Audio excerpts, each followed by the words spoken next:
All right, Chang. Rather than trying to do this all on a text, I'll just try to shoot. I'll try to work this out here. I'm just sitting out here on my back porch in the rain, working on some YouTube videos and stuff for my Facebook page and my YouTube channel. So you caught me when I was already set up to do this kind of thing. So the question is tariffs. Tariffs on imported goods. All right. So first of all, protective tariffs protect the industry at consumer expense. All right, so a tariff will artificially increase the cost of imported goods, and those increased costs will be passed on to the consumer. So the consumer will actually pay more, which will harm the economy, not help the economy. So the people whose jobs you are protecting, you're actually hurting, you're protecting their jobs, but you're damaging their cost of living because you're causing an overall increase in prices as a result of the tariff. So that's why tariffs are a bad idea generally. You could cite Trump's tariff war with China and Trump's comments coming out of the G7 meeting in Canada, where he said that his tariffs were intended to harm China and that our economy could take the economic hit longer than China's economy could.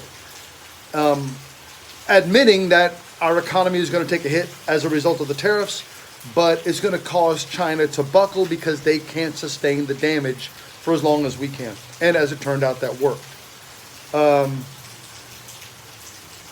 The alternatives to a tariff to protect those jobs would be stop trying to protect the jobs and let the free market work. And an important concept to making that point would be the individuals involved whose jobs you are trying to protect do not lose their productive capacity as human resources because they have lost a particular job. So allowing an inefficient industry or business to go out of business is part of the creative destruction that a free market economy facilitates.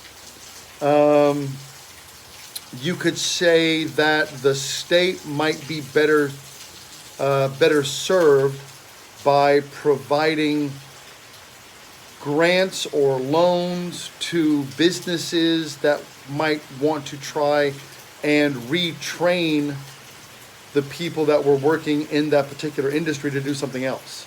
So someone who's already working in that industry who is able to start a business retraining their coworkers, say, to do something different. Helping people move into a different area of the state where other industries are growing.